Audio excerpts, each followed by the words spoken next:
Hello, everyone. Welcome to another episode of the Lifetime Legacy Lawyer podcast. I'm your co-host, Thomas Vick, joined by the other co-host, Seth Wilson. Seth, how's it going today?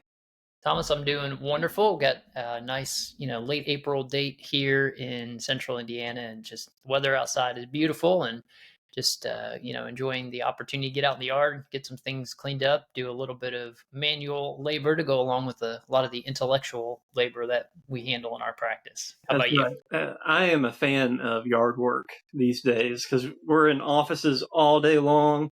It's nice to actually get outside and breathe some fresh air and, mow the grass and plant some things in the garden, that kind of stuff. I'm into it these days.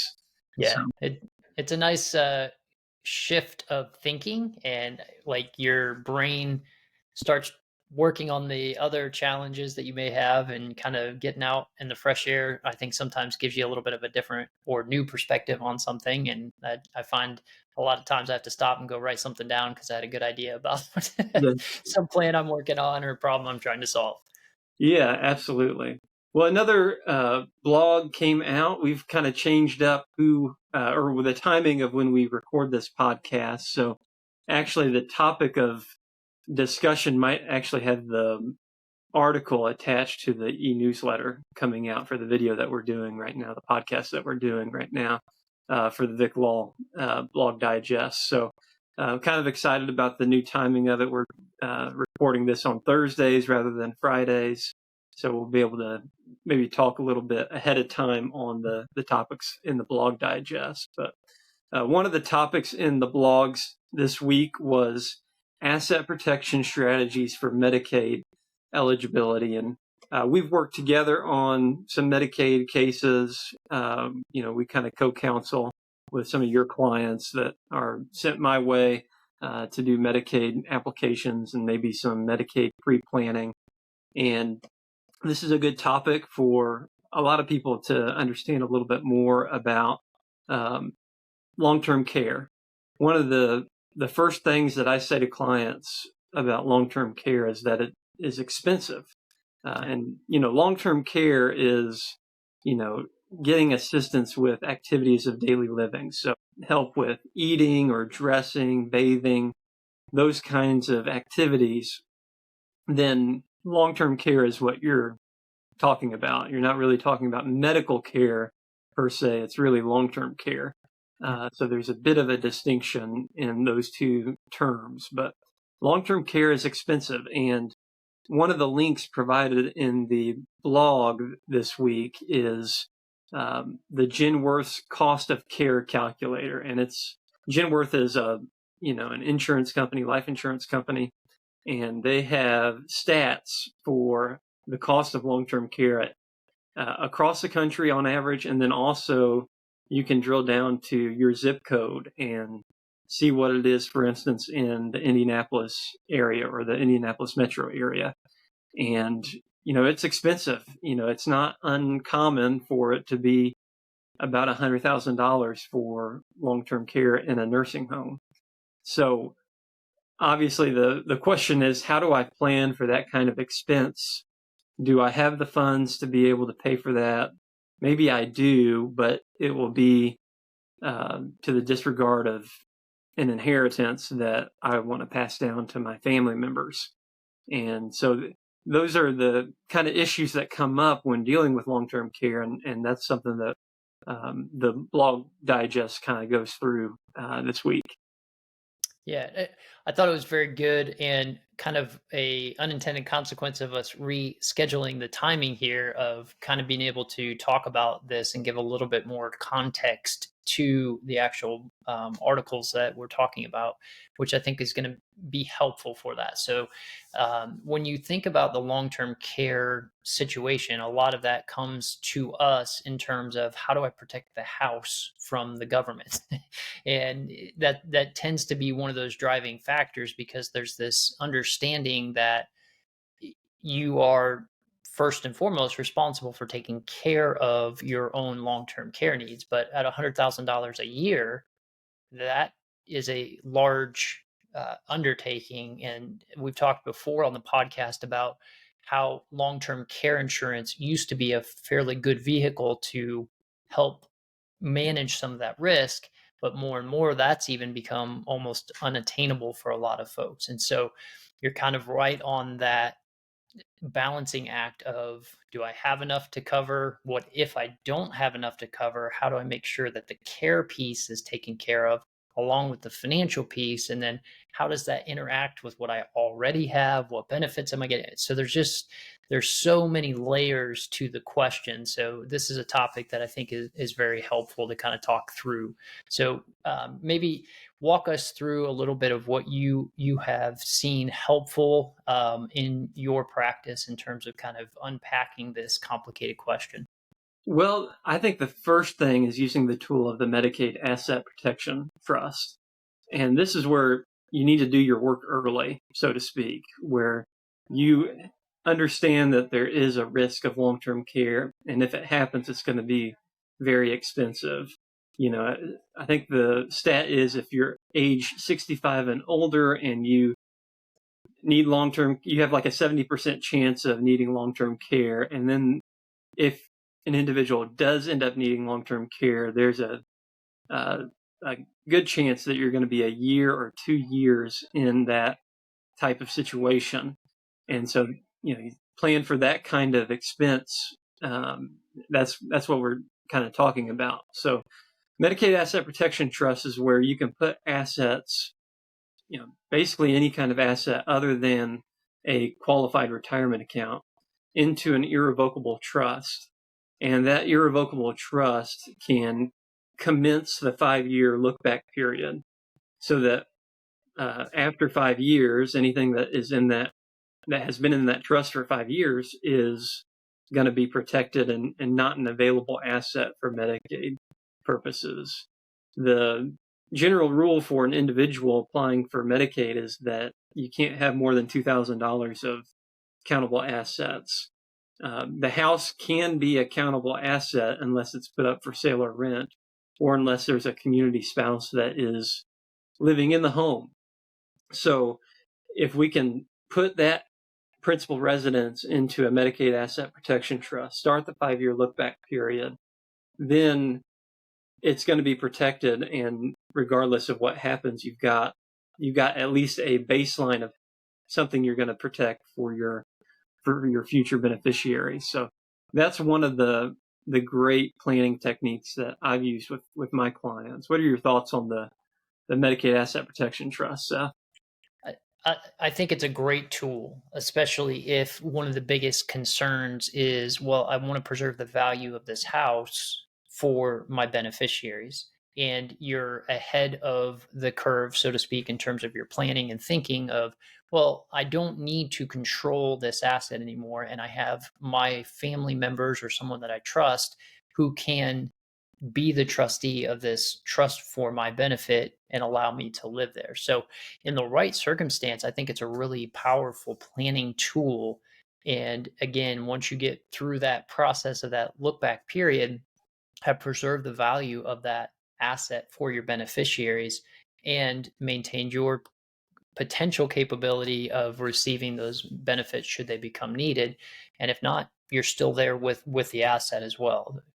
So that's just a great tool for all intents and purposes in this, if you're able to get into things a little bit ahead of time in terms of your planning.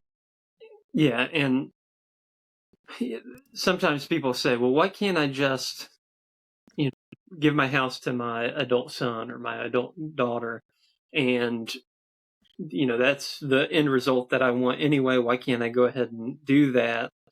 And there are several contingencies or assumptions that have to happen to make sure that plan is successful. And we can't control everything that happens in life. Unfortunately, adult children pass away before the parents do sometimes, or children are involved in an accident, or they may have a long-term care event and they need care because if they become disabled. And so just putting the house into their name, it's not a completely risk-free endeavor. And then also you've got the idea of taxes, capital gains taxes that the adult children would have to pay after your death, and then when they're ready to sell. Usually you've got a big exemption for, capital gains if for the sale of a principal residence, $250,000 or $500,000, depending upon the situation. And, that's a big exemption so that there's not any kind of tax ramifications if the principal residence is sold. And you preserve that when you put the principal residence into the Medicaid Asset Protection Trust. You do not preserve that step up in basis when you just give the house to an adult child. And then, of course, some people will say, I'm just going to give it to the adult child, the one that's going to handle everything. Maybe he's the oldest son and he's going to take care of everything and split everything equally. And he may have the best of intentions and be a good guy and actually do have the intent of doing what he says, but things change, people change, and there may be a dispute among the adult children upon the parents passing. And then that adult son that received the house, he's the legal owner of the house. And he truly has no obligation to any of the other siblings or any of the other beneficiaries. And so, having a trust in place to direct the trustee as to what to do and actually give beneficiaries a legal right to what they will receive in the house is, I think, the best way to do Medicaid pre-planning, when you think that you've got at least 5 years before you're going to need care. Yeah, and it makes sense, I think, from a logistical standpoint to utilize the house that way. Some of the other accounts are pretty fluid, or you need the funds more available because of other life situations, but the house itself, as long as you're planning to stay there long term, you're not going to move in and out of that, and that can just stay in that vehicle under the protection of that asset protection trust and transition appropriately at that time. And I agree with what you said.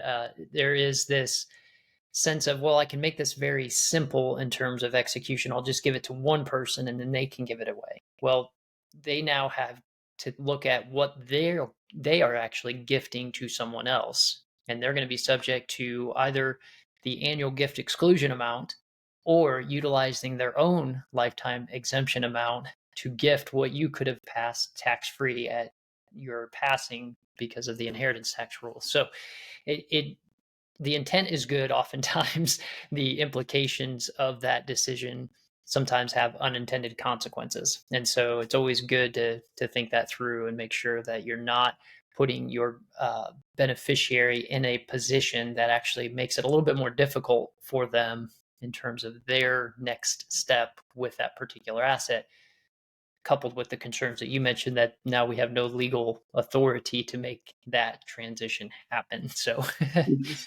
yes. So the next item that is discussed in the blog digest is the life estate. And I've recently seen this happen in my own practice where a life estate has been beneficial to a family. So the rule is with real estate that, with the principal residence, if there isn't anybody living in the home anymore, no spouse is living in the home, the Medicaid applicant is in the nursing home, then the house has to be put up for sale or rent. And, then whenever you sell it, then all of the proceeds, unless you do additional planning, have to be paid towards the care of the Medicaid recipient.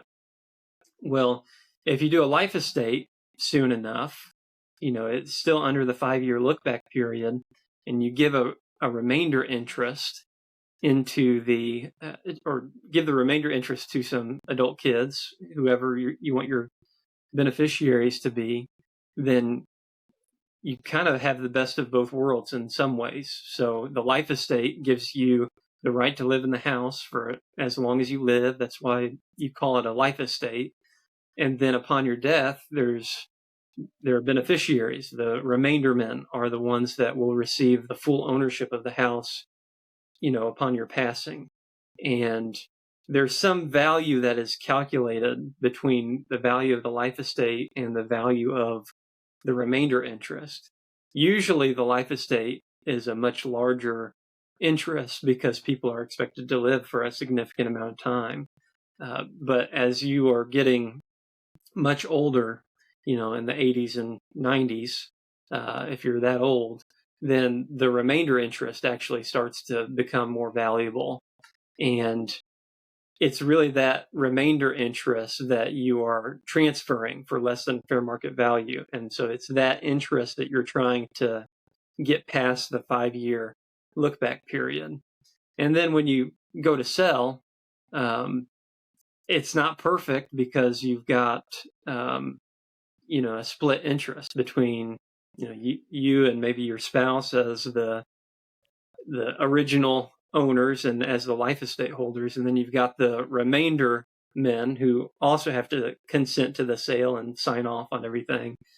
So it's not the best way of going about it because you've got the, that life estate interest that's going to be paid out to you.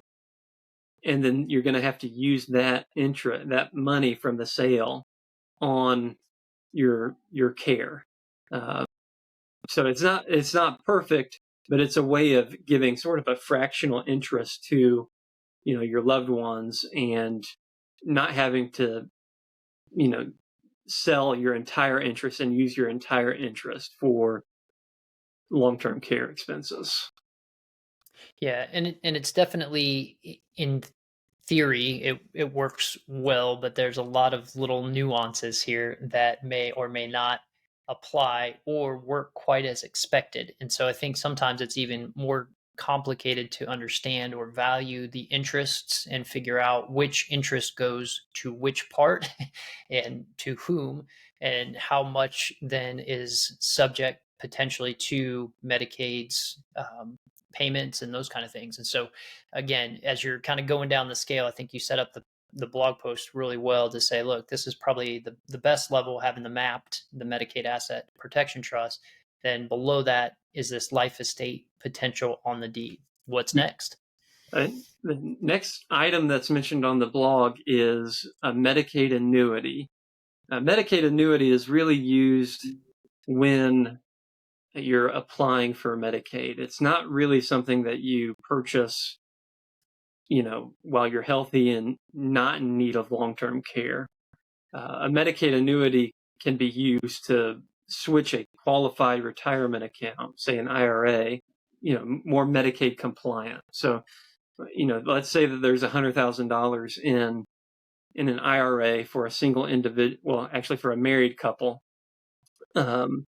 and they've got nothing else. They just have that $100,000 IRA. Well, you could purchase approximately a $50,000 Medicaid annuity, switch that to a Medicaid annuity, and the sick spouse, the one in need of long-term care, is actually going to be able to be Medicaid eligible as soon as you apply, essentially. And that annuity that you purchase, that Medicaid compliant annuity, is going to be paid out to the healthy spouse, the community spouse. So if it's, this IRA was the IRA of the one in long-term care, there's concern, well, he's got to spend this IRA on his own long-term care expenses. Well, the solution is change it from a resource into an income stream. And the Indiana FSSA has a rule that as long as the name on the check is the community spouse, then that income is going to be attributed to the spouse and not to the Medicaid recipient. And that's just a fantastic way of saving about $50,000 in my example of just turning it from a resource into an income stream. And it does come with one caveat, and it's a major caveat, but the remainder beneficiary of that Medicaid compliant annuity has to be Indiana Medicaid estate recovery. And so if there's anything remaining in that annuity upon the annuitant's death, then it has to be paid to Indiana Medicaid estate recovery. And so it's not completely, out of the trappings of Indiana FSSA, but it's probably the best solution in a lot of cases to be able to get people Medicaid compliant in a rather quick fashion. Yeah, and it's interesting because as I've learned more in recent years about this type of planning, and largely from my conversations with you and my own research, right? But you see where there is uh, some opportunity for a reasonable planning tool. And I think the Indiana folks have done a good job of trying to balance out the concern of, hey, we want to preserve these benefits or provide for the non incapacitated spouse at that time. How do we try to craft rules that balance this out a little bit? And it seems like there's a lot of those 50-50 kind of scenarios where we try to do that, but then if there's stuff left over, we try to balance that out at the end back to Medicaid. And so there are some options there, even when you might not think there are. And I think that's why it's really beneficial to meet with someone who has that expertise to walk through your scenario, even if you don't think there's a possibility of saving any of the funds. Yes, there are so many ways, so many tools that elder law attorneys can actually protect almost all, if not all, of a married couple's assets through a healthy spouse. And it's because of, the regulations that, that Congress has put in there for us, but then also, what the state of Indiana has put in that allow us to protect the healthy spouse. And then, there is, a back and forth, so to speak. I'll give you, 6 inches here. You'll have to give me 6 inches there, that kind of thing. So, and one of the biggest ones is that Indiana Medicaid estate recovery won't seek any kind of recovery when there is a surviving spouse. But when that surviving spouse passes away, then Medicaid estate recovery can go over the Medicaid recipients, go into the Medicaid recipient's estate, and then also the surviving spouse's estate, and recover anything that they have expended on the behalf of the two of them. So, yeah, there are a lot of things, and the more that I work with this, I see that how the rules can really help married couples get through a very difficult time where they think, I don't even know if I'm going to be able to keep a house. You are, and comes with some stipulations to it, but you are. And, there are just ways that we can make sure that you have enough during your lifetime and your loved one's lifetime. Yeah. And the key again is, if you can, Yes. plan ahead, because a lot of these tools are dependent on both spouses being alive when the need arises. And if that spouse is now a surviving spouse and later then needs care, there's not as many options available for that surviving spouse to become Medicaid eligible. And so if you're thinking about or concerned about these questions, that's the time to really ask the questions. And it may not be the right time to do planning, or you may not be ready to relinquish control of certain assets at this point, but at least knowing kind of when those mile markers appear, you will be better prepared to say, okay, now is the time to consider putting things into a map or something along those lines. Yeah, absolutely. So a lot of good stuff. We've just touched the hem of the garment, so to speak, today when it comes to Medicaid planning, but there are just a few items there on the blog for people to take a look at. And, I think it'll be helpful to individuals. Again, this is the Lifetime Legacy Lawyer podcast. If you don't mind, please subscribe to the YouTube channel so that you can get the latest updates from the podcast. And then also, if you are in the Noblesville area, talk to Seth for all your estate planning needs. How can people get in touch with you, Seth? Thanks, Thomas. We are here in Noblesville, the heart of Hamilton County, and that's our web address, and that's the easiest way to find us, noblesvilleattorney.com. And hey, I wanted to say I noticed something on your website that sometimes it's hard to go out and find links to things on YouTube because YouTube is so wide and that's where the podcast is. But you've added a page under the resources tab on your website right to the podcast, and all the videos are right there. So even, I if I go to YouTube, sometimes I get distracted by, oh, you want me to look at this too? Oh, that's kind of cool because it's interesting. You've got it all focused and put in one place. And so when you go to viclaw.org, you can see that under the resources tab. Yep. Yep. viclaw.org under resources. You can go to podcasts, and we've got all the Lifetime Legacy Lawyer podcasts uploaded on YouTube. You can see them on the Vick Law website, and that's a great way of doing that. And also, you can book a call with me if you got questions. If you're on the south side of town, be glad to help you. So I think that will do it for today. Seth, appreciate it as always, and we'll talk to everybody next time. Thanks, Thomas. We'll see you.